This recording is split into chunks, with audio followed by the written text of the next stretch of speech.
Hello, আমি সৌমা। গৃহিণীর রাই চ্যানেলে তোমাদের সবাইকে জানাই অনেক স্বাগত। দ্বিতীয় সোমবার, শ্রাবণের পবিত্র সকাল। ঘরের কোণে ধূপ ধুনোর গন্ধ, ফুলে ভরে উঠল ঠাকুর ঘর। শ্রাবণ মাসের সোমবারগুলোতে সকালবেলা ঘুম থেকে উঠেই সমস্ত কাজ সেরে আগে পুজোটা দিয়ে নিই। দেখো, আমার পুজো দেওয়া শেষ, আর এখানে রায়ের জন্য পাটা রেডি করে রেখেছি। ও স্নান করে এসে পুজো দিয়ে দেবে। ফুল, ফল, দুধ, গঙ্গার জল সব গুছিয়ে রেখে দিয়েছি। আমরা দুজনেই উপোস করি বলে রান্নার কোনো চাপ থাকে না। এখন রেডি হয়ে নিচ্ছি, বেরোবো দুজন একটু দরকারি কাজে। বর্ষা এলে শুধু আকাশেই না, আমাদের ঘরেও মেঘ জমে, তা জামা কাপড়ে। বাইরে তো বৃষ্টি থামেই না, আর ঘরে জামা কাপড় শুকায় না। তাই দড়িটা হয়ে যায় ঘরের ভিআইপি গেট, সারা ঘরের রাজত্ব। বর্ষাকাল আমার খুব পছন্দের, কিন্তু এই ঘরে দড়ি টানানো ব্যাপারটা আমার একদম ভালো লাগে না। কিন্তু কিছু করার নেই, কালকের জামা কাপড় ধুয়েছি, সেই প্যান্ট দেখো এখনো ঝুলছে, কারণ শোকায়নি। কি করা যাবে। চলো একটু রেডি হয়ে নিলাম, এবারে বেরোবো। আজ যাব অচেনা একটা জায়গায়। সেই কথা নিয়ে আলোচনা করতে করতে আমি না জুতো না পরে হাওয়াই চপ্পল পরেই বেরিয়ে যাচ্ছি। এই নিয়েই আমরা হাসাহাসি করছিলাম একটু। যেহেতু অচেনা জায়গাতে যাব, এর জন্য রাইকে আর একা ছাড়লাম না, দুজন মিলেই বেরিয়ে পড়লাম। আর আজকে যেহেতু রান্না বান্না কিছুই নেই, তার জন্য ভাবলাম দুজন মিলেই জায়গাটা একটু দেখে আসি। যেখানে গেছিলাম সেখানকার কোনো ভিডিও ক্লিপ নিইনি, কারণ ওখানকার ভিডিও ক্লিপ নেওয়ার কোনো পারমিশন ছিল না, তাই আর কিছু ক্যামেরাবন্দি করা হয়নি।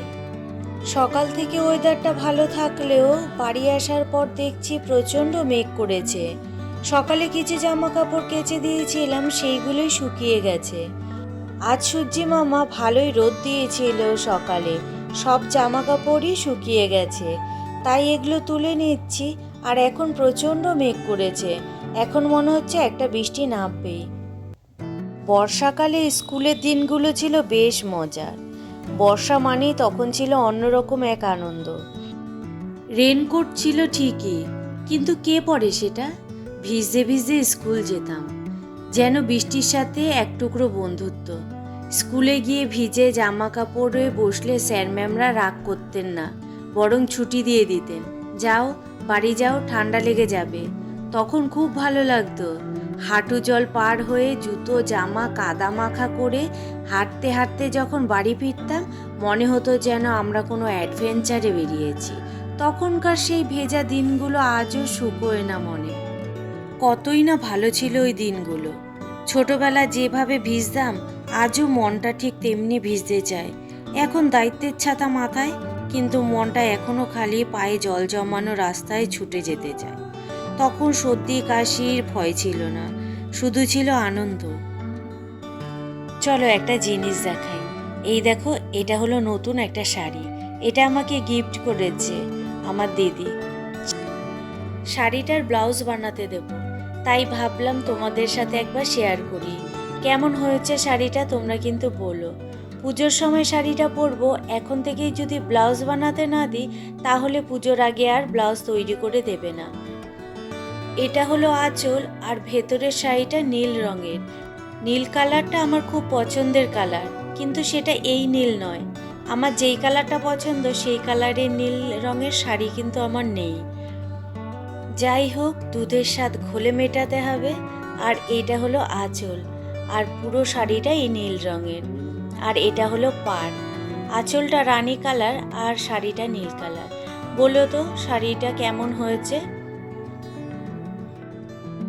পুজোতে যদি শাড়ি পরতে হয়, শাড়িটা তাহলে একটু আগেই কিনতে হয়, না হলে ব্লাউজ বানিয়ে দেয় না পুজোর আগেই। সামনেই আবার যাওয়ার কথা আছে শাড়ি কিনতে, শাশুড়ি মা শাড়ি দেবে। সেই শাড়িটা কিনে আনলে তোমাদের সাথে তখন আবার তা শেয়ার করব। এখন চলে আসলাম রান্না করতে। প্রত্যেক সোমবারই সন্ধেবেলাতে আমরা সেদ্ধ ভাত খাই। সারাদিন ফল সাবু খেয়ে থাকি, আর সন্ধেবেলায় গোবিন্দভোগ চালের ফেনা ভাত খেয়ে থাকি। তার মধ্যে একটু আলু সেদ্ধ, টমেটো থাকলে টমেটো সেদ্ধ দিই। আজ বাড়িতে টমেটো নেই, শুধু আলু রয়েছে। অন্যান্য সবজিও দেওয়া যায়, কিন্তু আমরা সবজি খুব একটা বেশি খাই না, তার জন্য শুধু আলুটাই দিলাম। রাই যখন কেজি স্কুলে পড়তো, তখন কেজি স্কুলে যখন ওকে দিতে যেতাম, ওখানকার একজনের সাথে পরিচয় হয়েছিল। সেই এই শ্রাবণ মাসের উপোসের কথা বলে, আর তখন থেকেই আমার এই উপোস করা। আজ রাই আমার সাথে উপোস করে।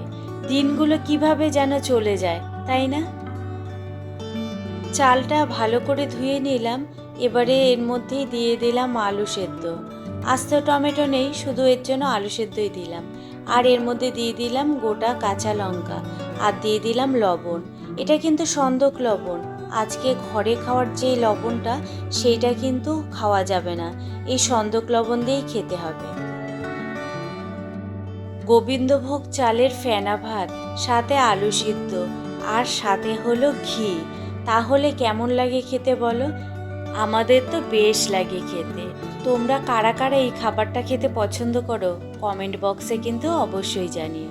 চলো, আজকের ভিডিওটা তাহলে এখানেই শেষ করছি। দেখা হচ্ছে তোমাদের সাথে অন্য কোনো দিন অন্য কোনো ব্লগের সঙ্গে। তোমরা সবাই ভালো থেকো, সুস্থ থেকো, আর সাবধানে থেকো। আর যদি ভিডিওটা ভালো লেগে থাকে তাহলে প্লিজ লাইক কমেন্ট করে দিও, আর সাবস্ক্রাইব করে আমার পাশে থেকো। চলো তাহলে আজকের মতো টাটা।